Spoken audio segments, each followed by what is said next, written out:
வணக்கம். 10th new Tamil book இயல் 2 கவிதை பேழை காற்றே வா. பாரதியார்.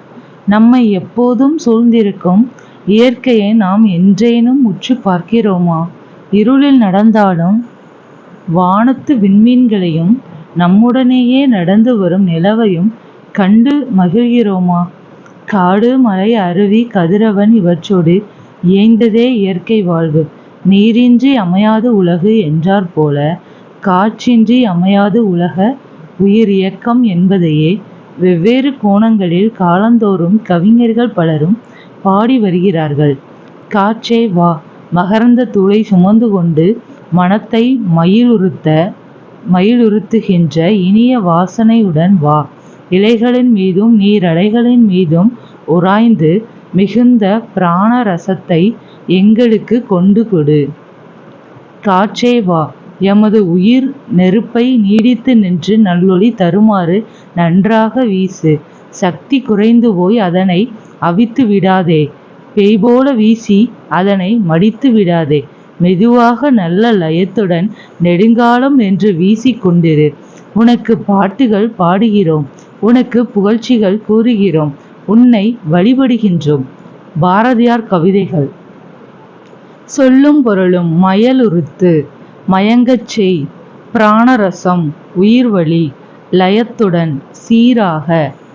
நூல்வெளி. மகாகவி சுப்பிரமணிய பாரதியார் நீடுகையில் நீக்க பாடி வந்த நிலா, செந்துக்கு தந்தை என்றெல்லாம் பாராட்ட பெற்றவர், எட்டயபுர ஏந்தலாக அறியப்பட்டவர், கவிஞர், கட்டுரையாளர், கேலி சித்திரம், கருத்துப்படம் போன்றவற்றை உருவாக்கியவர், சிறுகதை ஆசிரியர், இதழாளர், சமுதாய ஏற்ற தாழ்வுகளையும் பெண்ணடிமைத்தனத்தையும் தன் பாடல்களில் எதிர்த்து எழுதியவர், குயில் பாட்டு, பாஞ்சாலி சபதம் முதலிய காவியங்களையும், கண்ணன் பாட்டையும், பாப்பா பாட்டு, புதிய ஆத்திச்சூடி என குழந்தைகளுக்கான நீதிகளையும் பாடல்களில் தந்தவர், இந்தியா, சுதேசமித்திரன் முதலிய இதழ்களின் ஆசிரியராக பணியாற்றியவர், பாட்டுக்கொரு புலவன் என பாராட்டப்பட்டவர் பாரதியார்.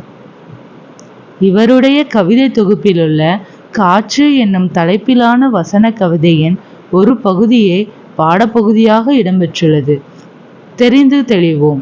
உரைநடையும் கவிதையும் இணைந்து யாப்பு கட்டுகளுக்கு அப்பாற்பட்டு உருவாக்கப்படும் கவிதை வடிவம் வசன கவிதை எனப்படுகிறது.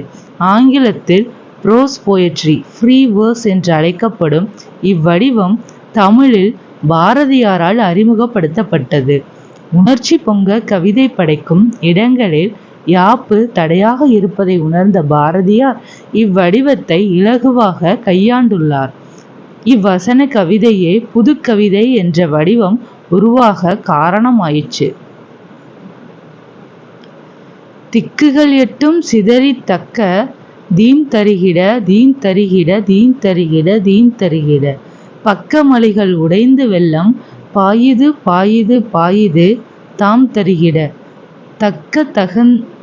தக்க ததிங்கிட தித்தோம் அண்டம் சாயுது சாயுது சாயுது பேய் கொண்டு, தத்தை அடிக்குது காற்று தக்க தாம் தருகிட தாம் தருகிட தாம் தருகிட தாம் தருகிட.